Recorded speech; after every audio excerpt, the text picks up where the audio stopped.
Good evening, everybody, and thanks for joining us and our First Alert Fastcast, where we're updating you on some of the stories we're working on ahead of our 10 p.m. newscast tonight.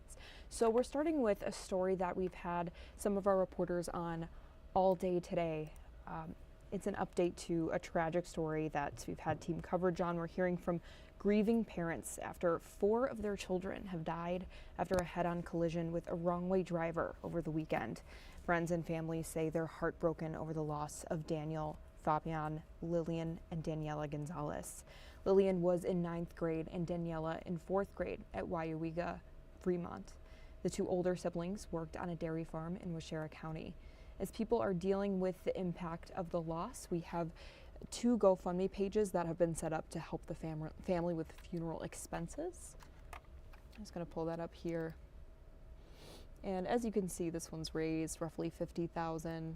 There's another here that's raised about $12,000, and we have links to those on our website for both of those donation pages. And we'll have the full story tonight at 10. And now we're moving on to an update to a story that we covered a little while back. Just pulling it up here. So Bellin Health is mailing letters to some of its patients whose information may have been involved in a recent cybersecurity event. This is something we covered in late October when we first got news about it. Their monitoring systems identified unauthorized activity on a limited portion of its computer network. Bellin says their information security team began attempting to contain that third-party activity and started launching an investigation, and that investigation ended today. It found that an unauthorized third party accessed a folder that stored copies of archived, scanned documents with information such as patients' names, one or more of the following of their address, phone number, date of birth, certain health information related to home care equipment. Some of those documents also included some social security numbers, which at the time is how they used, what they used for their Medicare ID numbers. Bellin is now encouraging those patients to review statements from their health providers and contact them immediately if they see any services that they did not receive. And we'll have more on this update tonight at 10. And right now we're still continuing our countdown to Christmas.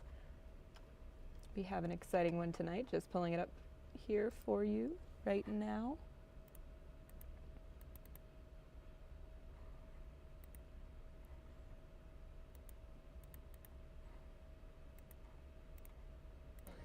There it is.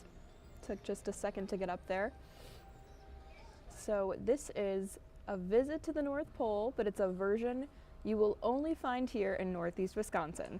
You can find the North Pole Christmas Village operating in full swing for the season in Chilton. Families have been coming here for almost a decade, and there's always one new addition to the attraction each year. The owner of the village tells us what visitors will see, and this event is open Tuesday through Sunday, 4 p.m. to 8 p.m., and it ends on December 23rd. We'll visit this festive village in Chilton this evening tonight on our 10 p.m. newscast, so be sure to keep an eye out for that.